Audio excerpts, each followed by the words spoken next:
Hello and good evening to you. Coming up on the programme, questions over the future of Notting Hill Carnival. Organisers appeal to government for funds as a last resort to save the event amid safety concerns. We'll have the latest on this exclusive story also tonight. Concerns a growing number of younger children, some just 10 years old, are being drawn into violent offending in the capital. What we need is to be really investing in that prevention that stops them getting engaged and being exploited around violence in the first place. Plus, the challenge of tackling a rise in graffiti on tube trains. We'll tell you which are the worst affected lines. And conducting the crowd, Londoner and singer-songwriter Jacob Collier chats to us about that and his music.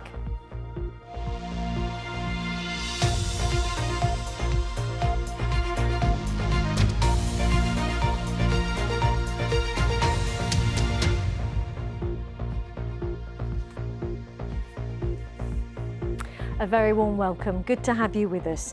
First tonight, we can exclusively reveal that there are serious questions over the future of Notting Hill Carnival, Europe's biggest street festival. We've seen a leaked letter from organisers to the government in a last-ditch attempt to secure funding amid safety concerns. As we've reported before, the Metropolitan Police has warned about the potential risk of a mass casualty crowd crush at the event. Our political editor, Carl Mercer, can tell us more. It's London's biggest street party. More than 1 million people go every year, but the sheer numbers attending bring with them their own problems. And after last year's carnival, the Met Police's most senior officers expressed their concerns. It's a poorly run event. It's not run by experts in event management in the way that most big events are. We're actually more worried about the crowd risks and the risks of a mass fatality event through a crushing incident. We did have to step in a number of times in order to sort of reduce the crowd density in order to save life.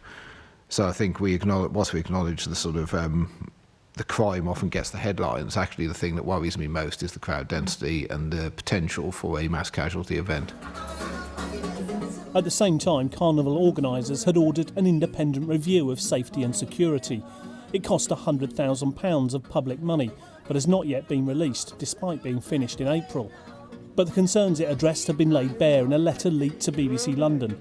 Carnival chairman Ian Comfort last week wrote to Culture Secretary Lisa Nandy with an urgent plea for money, saying, "The independently commissioned Safety and Security Review identified critical public safety concerns that now require urgent attention."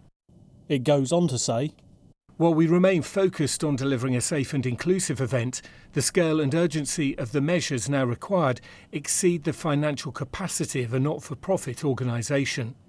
And the letter ends with this. "Immediate funding is required ahead of the next event. Any further delay risks compromising public safety and jeopardising the future of the carnival. A coordinated, well-resourced safety approach is essential to protect attendees and meet the operational demands of this major national event." The letter says carnival organisers, City Hall and the boroughs of Westminster and Kensington and Chelsea can no longer afford the extra costs needed, and that only central government money can keep carnival going. The government is expected to make a decision in the coming days. And Carl joins me now. What do you make of this timing? Well, we're 2 months out from Carnival, aren't we? And there's clearly been a lot of lobbying going on after this independent review that was commissioned by Notting Hill Carnival, because there were real safety and security concerns at last year's event, particularly about the overcrowding. Now, we have tried to see that document. We've put in several freedom of information requests to City Hall. They've denied us so far, but we are continuing to go. But I think what today's letter points to is the fact that there must be very serious concerns raised in there that require a lot of money. So it will be for things like new stewards, much more security around the site, things that they say that City Hall and the local councils can't afford to pay for. You know, that plea for urgent government money to keep the event safe are really strong and unusual, actually. So there's clearly been lots of lobbying behind the scenes. But I think when letters get leaked, it's probably because they're seeking an extra push for that last mile before the government make their decision. And as you say, only 2 months away. Any idea when we might get an answer? No, we don't. We have asked the Department for Culture and Media, but it was quite late in the day when we asked them because we didn't get the letter till very late. But I think they will have to come up with something very soon because, as I say, 2 months out, it's a huge event and they will want to guarantee public safety. If they don't have those guarantees on public safety, it is quite hard to see, having made those warnings, how they could go ahead with Carnival in its current form. So, as you say, that development in the last hour, questions about the future of Notting Hill Carnival. For now, Carl, thank you. Our political editor, Carl Mercer there. Plenty more to come here on the programme, including... This could be a tennis court one day. Wimbledon want to develop this site. Campaigners say no. I'll have the latest on a dispute heading for the High Court. And join me for Taste of London, which is now in its 21st year. It brings together the culinary delights of London to Regent's Park.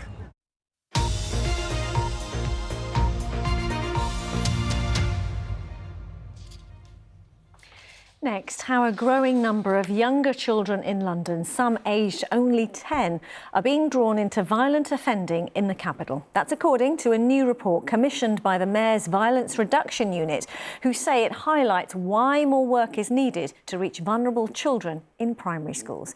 Our Home Affairs correspondent Sonia Jessup is here in the studio to explain more. Hi, Sonia. Thanks, Riz. Yes, this report by Crest Advisory looks at the changing picture of crime in London since the Mayor set up the Violence Reduction Unit in 2019. Remember, the idea of the VRU, its role is to tackle the underlying causes of offending. And it's highlighted lots of things, including evidence that children involved in violent crime appear to be getting younger. In 2020, there were more than 5,400 suspects aged between 10 and 14 years old. In 2023, that rose to more than 7,500. Now, that's not as high as it was pre-pandemic, but still, it's a rise of 38%. And the report says this needs further investigation. So I asked the VRU about what's being done to prevent young children from becoming drawn into crime.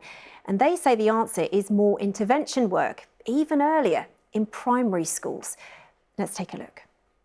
Wake up, Dizzy. Doesn't want to wake up.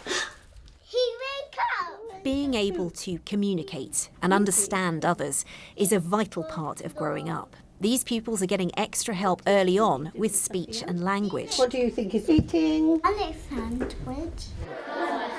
What words would tell you that... And these slightly older ones are being taught techniques to encourage them to share and challenge ideas respectfully. Austin, at the back, are you agreeing, are you challenging, or are you building? I would like to build on what... The idea is to help them learn, but also improve behaviour. It helps a lot because it's like you get to see other people's point of views. One person says how they feel, then the other person says how they feel, and you can figure out a way to resolve the argument.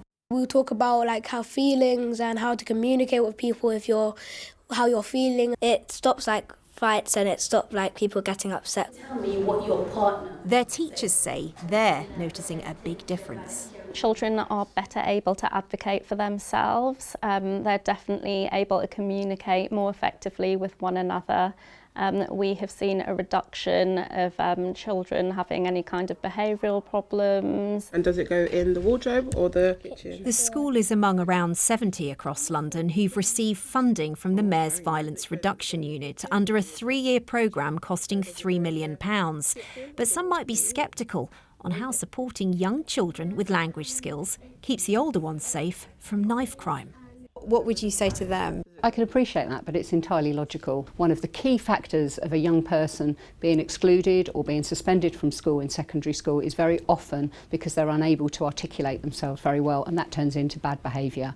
And so starting in primary school and really making sure that those young people are best equipped to use words, not fists, is a really important way of strengthening their ability to stay in school. And that's important, she says, because there's a strong link between school exclusions and becoming involved in crime.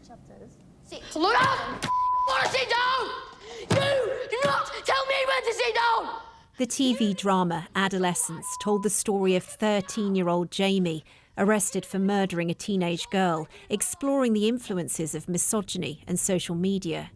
A new report commissioned by the VRU suggests child suspects involved in violence could be getting younger and calls for this to be investigated.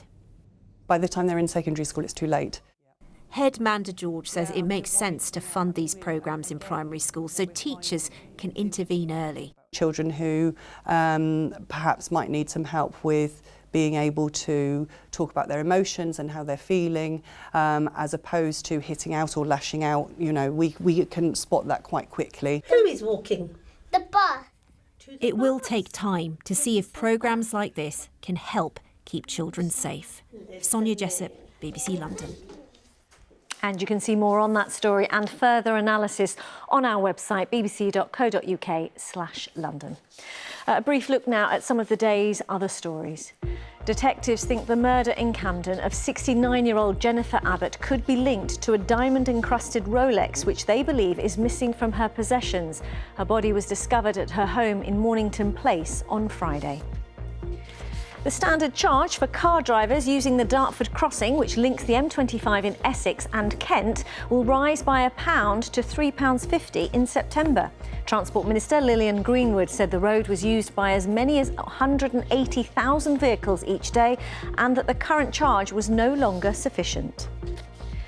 And taxi hailing company Bolt has announced plans to launch e-bikes in the capital this summer. The company says it's working with local authorities and Transport for London to ensure safe and well-integrated operations. Now, how do you solve a problem like graffiti on the tube? Because if you travel regularly on London Underground, you might have noticed a rise in graffiti and vandalism. And Transport for London is struggling to keep up with cleaning, especially on some lines. Our transport correspondent, Tom Edwards, has the story for us. If you use the Bakerloo or the Central lines, you will have seen it, a huge increase in the amount of graffiti. It also recently hit the headlines, and TfL are struggling to keep up. Transport for London are removing about 1,000 of these tags every week on the Bakerloo line and about 2,000 on the Central. And they used to pull the trains out of service while they did that, but because this is such an antiquated fleet and there's fewer of these trains, they aren't now always able to do that. At the Hainault depot, graffiti cleaning teams are working around the clock. They have removed 23,000 bits of graffiti in 2 months.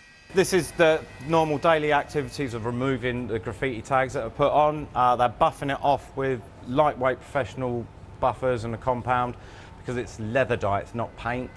It will not come off with normal graffiti mover, so it needs a special tool to take it off, and it's a long, hot, hard hours for them to remove it. And a lack of trains on the 2 oldest fleets make the problem much worse. Typically, we had the spares previously where if it was damaged and there was graffiti inside the train or outside, it would not go into service. But in order to maintain the timetable, unfortunately, some of the trains that are getting damaged are having to go into public use. Graffiti makes the trains feel and the underground feel less safe, and it can often be a magnet for other criminal activity as well. So it's important that we get rid of it. We take it very, very seriously because customers do complain a lot about what they see, and we want to sort it out. Transport for London is working with the police to try and stop those behind this and introducing more cleaning teams. But at the moment, it's struggling to stop the graffiti. Tom Edwards, BBC London. In tennis, the grass court season is upon us with Queen's underway and Wimbledon just around the corner. But in SW19, there's an ongoing row over expansion plans by the All England club, and it's now about to reach the courts. Chris Legg brings us both sides of the story.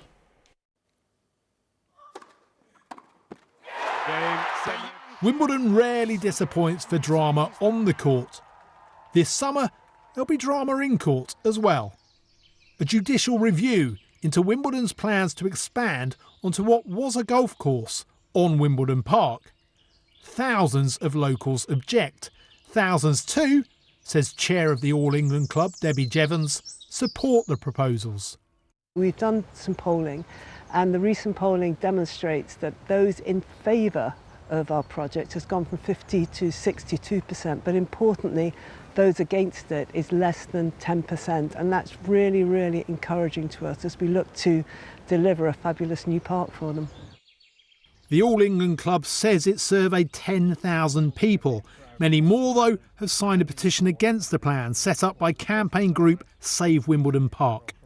We all love the tennis. You know, they do a great job across the road. They don't need to be here as well.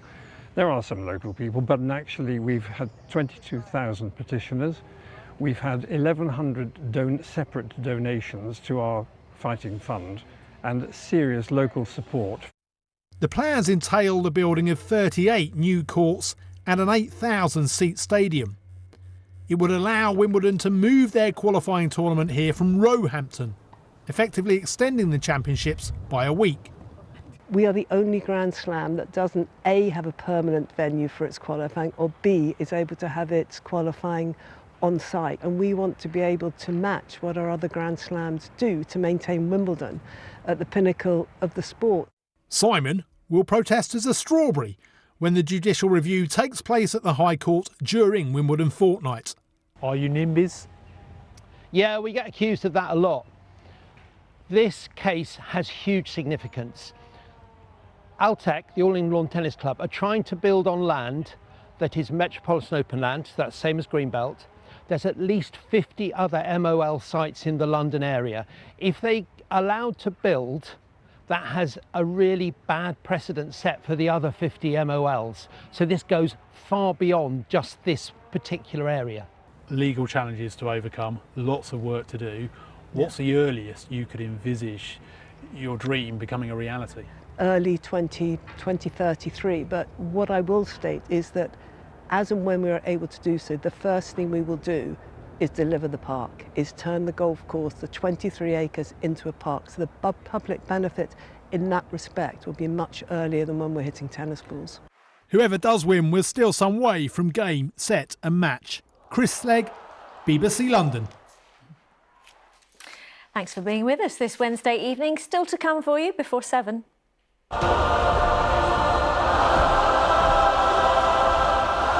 Londoner and singer-songwriter Jacob Collier chats to us about conducting the crowd and his music, of course.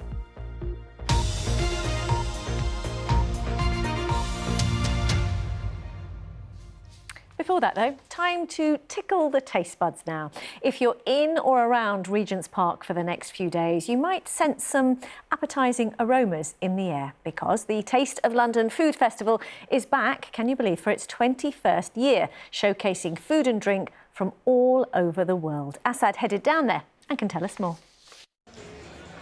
So over 50,000 people will be coming here to Taste of London in Regent's Park over the next few days to try food from around the world made by some of the best chefs from around the world. Danilo, you're one of them. Welcome to London, Taste of London, but this is home for you. This is your as home here as you are in Italy. We've been doing this for 9 years, and I've been living in London for quite long. Plus, the sun is shining. This is an incredible opportunity to be here for us as well, for the visitors. We bring in Italian culture. We're together with Grana Padano Consortium, Prosecco Consortium, and I think there's lots going on in London that attract so many people that this is a good opportunity. You get to taste so many different things all in one place. And I've got to ask you, what is it that you're cooking here? It looks lovely. I'm making what in Italy, in south of Italy, is considered street food. This is fried pasta. So it's pasta. Fried pasta? Pasta, bite-sized, breaded and fried. Oh, wow. It's really, a festival food. Yeah. Oh, wow, it looks great. I'm just waiting for it to come out now. See, oh, what nicely done. Oh, this looks good. Here. One of your favourites? It's definitely one of my favorites. Oh, great. Definitely one of my favorites. Lovely. I'm serving this with a little cheese sauce. This is a Grana Padano cheese sauce, or you can call it a fondue if you want. Yeah. And very simply, I'm going to add these on top. Beautiful. I have a second dish for you. I want to talk about this. I'm going to be very quickly. If you can guess what this is, usually people guess it by this bread? time. It's not bread. Okay. This is Grana Padano rind. Oh, wow. The rind of the cheese. Puff in a microwave in 2 minutes. Maybe even 1 minute and a half if your microwave is really good. Just place it on a dish, baking parchment, you pop it maximum power for 1 minute and a half, 2 minutes. Wow. And it puffs. Oh my goodness. No Amazing. waste, amazing, you know, it's like a canapé if you want. It is. Right, I'm going to thank you for that. I'm going to take Thank this you for the visit. to my next guest, who's just around here. It's Cecile, who's the Managing Director of Taste of London. I would love to say I made this for you. It's made by a top chef, but do enjoy it. This has become such a huge event, Taste of London. What do you put it down to?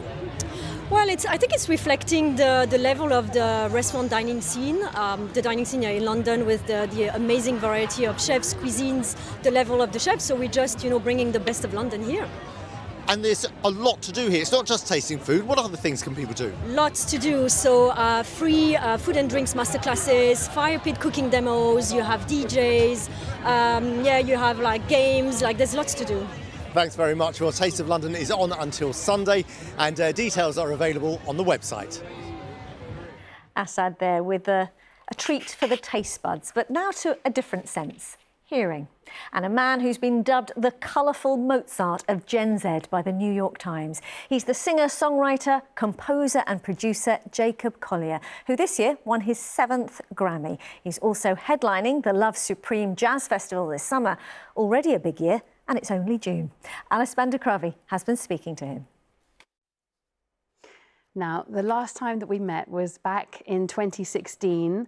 I came to visit you in your family home, in your room, in fact, where you made your first album for which you won your first Grammy. Do you remember this? From recording, I can go, do, do, da, at once. But then when I play this, then I can go, ooh, and then they're all are. Do you remember that? I do, and fondly so. Things have moved on Jacob. a little bit since then. You are the first British artist to win 5 Grammys for 5 consecutive albums. We knew we were on to a good thing interviewing you then. What are some of the highlights looking back? Oh gosh, it's been such a crazy 10 years. It's amazing to have it bookended by our conversations. Back then I was doing so much creating alone. So I created in that room that you came to visit with all these instruments around, recording things and layering things up. And I toured the world with a one-man show, so just me by myself. And then after that process was finished, I was dreaming of collaboration. So I sought out heroes, friends, people I looked up to from all around the world, and I traveled all around the world recording with them.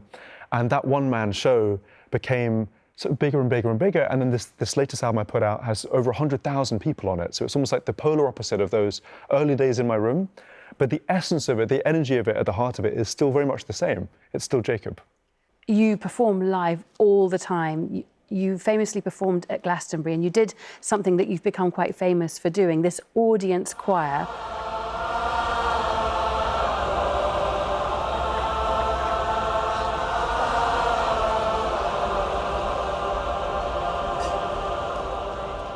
Music's in all of us. Music exists as this inherent thing. So what if there's a way to tap into it that feels organic, feels playful, feels fun? And I started to play these concerts around when I met you. And over the course of that time, I just kept evolving the language a little bit. And the way that I do it nowadays is by taking an audience of people and dividing them into different groups and giving them sort of certain notes. And so they'll sing the notes, and I move the notes up and down with gestures. And I don't tell them what's going to happen. I just sort of show them. I sort of say, OK, here's the thing. Ooh, ooh, ooh, ah. And we sort of follow each other through. Festival season has started. You're going to be performing at the Love Supreme Festival. I'm so excited. Are you going to be conducting the audience? Maybe. Yeah, it's definitely on the cards. There's nothing like a festival crowd to rally energy. Energy-wise, it's kind of unparalleled, but yeah, it wouldn't quite be a Jacob show without some amount of audience choir, so we'll see what happens. I think the audience, everybody's going to be looking forward to that. Jacob Collier, as your star continues to rise, thank you so much for coming in and talking to us. Lovely to see you. A talented and fascinating Jacob Collier talking to Alice Bandakravi there. Great to sort of follow the success of his career there. Now, just before the weather, with the mercury rising even more by the end of the week, grab your phone. Do share any tips or hacks that you have for keeping cool in the capital. Or if you want to ask any questions, just scan the QR code on your screen to send us a WhatsApp. Or, of course, you can drop us an email to hello@bbclondon@bbc.co.uk. weatherfront.co.uk. We cannot wait to get them. So let's find out how hot it is going to get. Darren is here to tell us, and hopefully with some cool tip of your own. Well, I would suggest staying out in the, from the strongest sun, staying in the shade during the hottest time of the day, so between about 12 and 3 o'clock in the afternoon. Or maybe we should do what they do in Europe, Riz. With heat waves becoming more likely, more extreme temperatures, maybe we should have a siesta in the afternoon. What do you think? I see now. I see the smiling. I'm all up for a sleep in the afternoon. But we're heading into a heat wave at the moment. You need to reach 28 degrees in London for 3 consecutive days for it to be called a heat wave. And today we had the sunshine, strong sunshine, and temperatures reached 29 Celsius. Now, if anything, tomorrow it's still going to be hot, it's going to be sunny, but it's likely to be a touch hotter than today. Now, there was a little bit of cloud earlier this morning, just bubbling up, but then it just dried off. And we had blue skies. We've got blue skies this evening, a beautiful evening in store. Still feels warm out there, and it's not too humid because our air's not been coming in from Spain. It's just been building underneath an area of high pressure. But it will be a warm night, especially in the central London. Temperatures could be no lower than 17 degrees. Not too much to say really about tomorrow. It's going to be dry, it's going to be sunny. We'll see a breeze picking up maybe into the afternoon. We've got very high levels of grass pollen tomorrow once again, and it's going to be 30 degrees, I think, for the first time this year. So the hottest day of the year so far. Temperatures could even reach 31 degrees, perhaps in the centre of London. The heat then has been building underneath that high pressure. Over the weekend, it's going to start to get shunted away as weather fronts try to come in from the Atlantic. We've got one heading towards the UK actually on Friday, and it could well bring a little bit of cloud, especially as we head into the afternoon, but it's quite high cloud. But with that cloud around, temperatures may not be quite as high, but we're still going to reach 28 or 29 degrees on Friday. But it's as we head into Saturday that temperatures are going to climb even higher in a southerly breeze, a tropical night to come on Saturday night before things turn a little bit cooler later on in the weekend. But on Saturday, temperatures could reach as high as 33 Celsius. Riz. Gosh, Darren, for now, thank you. And that is where we leave you. So thanks very much for watching. You can see more on the day's news on our website and other things there too to make you smile, which I think we all need, including the 2 London schools shortlisted for the world's best school. Find out which ones. From me and all the team here, do stay cool and have a lovely evening. Take care. Bye-bye.